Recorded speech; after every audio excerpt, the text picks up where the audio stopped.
Good morning. My name is Greg Jenkins, and I'm I was born and raised on Prince Edward Island, the smallest of Canada's maritime provinces. It's about 30 hours that way to drive it, and it's right on the Atlantic Ocean. When I was small, Christmas meant freezing cold temperatures of 10 degrees Fahrenheit, accompanied by high snowdrifts and runny noses. It was an incredibly special time that was like no other time of year. Once a year, I was enveloped with a glowing warmth that accompanied by great anticipation and excitement. You see, Christmas was a huge event in our home. I'm the baby of the family. I have 5 siblings. So presents would be piled around the Christmas tree, and the crackling fireplace burned, a glowing warmth that was a glowing warmth that brightly went through our cozy home. However, the Christmas of 1970 was different. In 1970, I was 13 years old. That September, my older brother Floyd left home for Sudbury, Ontario, at 19 years of age to become a hard rock miner in the deepest mine in the Western Hemisphere. He worked 67 feet below the surface. The temperature at that level is about 120 degrees Fahrenheit because of the close proximity to the Earth's core. He lived in a mining camp of about 20,000 rough and tough miners, and Floyd fit right in. He became known very quickly as a smart, hard worker who loved to drink and brawl. In December, he decided to hitch a ride with some co-workers and come home for Christmas. He arrived in our yard on December 22nd and fell out of the car onto the cold, snowy ground. My dad helped him into the house, thinking he was drinking just a little bit too much. But soon we all started to realize that it was much more than that. He was throwing up, had a violent headache, and his eyes were sunk back into his head.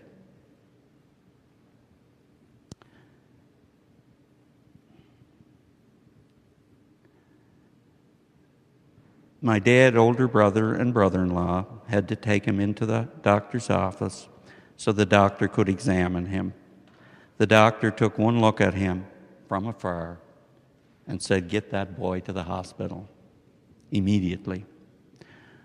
On the way to the hospital, Floyd first became delirious and then lost his mind altogether, going into a violent rage, spewing profanities to whoever was in the vicinity, and became physically violent.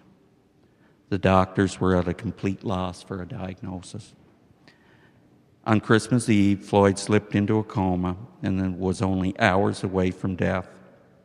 My dad, older brother, and mom were called in for a doctor's consultation and were advised that Floyd was on the verge of dying, but they had no idea why. The doctors, after much debate, finally agreed to perform a test called a spinal tap as a last resort. The result was immediate. The test came back positive, and the diagnosis was clear. Floyd had spinal meningitis.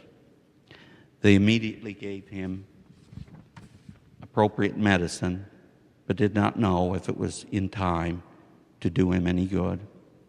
Back at home, my dad and mom called a meeting of the entire family and gave us the grim news. There was hope, but it was slim at best, and the only thing we could do was pray and wait it out. That Christmas Eve was one of the saddest days of my life. I remember being numb with dread, sadness, and the feeling of emptiness. My brother was dying, and there was nothing any of us could do to save him.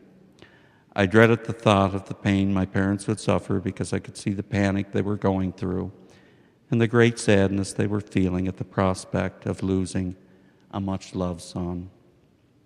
At midnight, as a winter storm raged outside of our kitchen windows, I helped my mom wrap the gifts for the family because she had not had the time or inclination to do so during the past few days.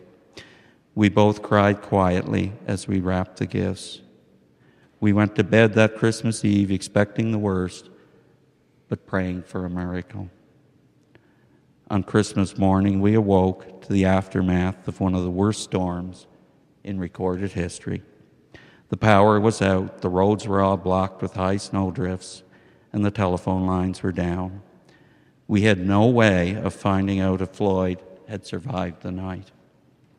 After waiting until about 11 a.m. to see if the phone lines would come back up, my older brother and brother-in-law get on the snowmobile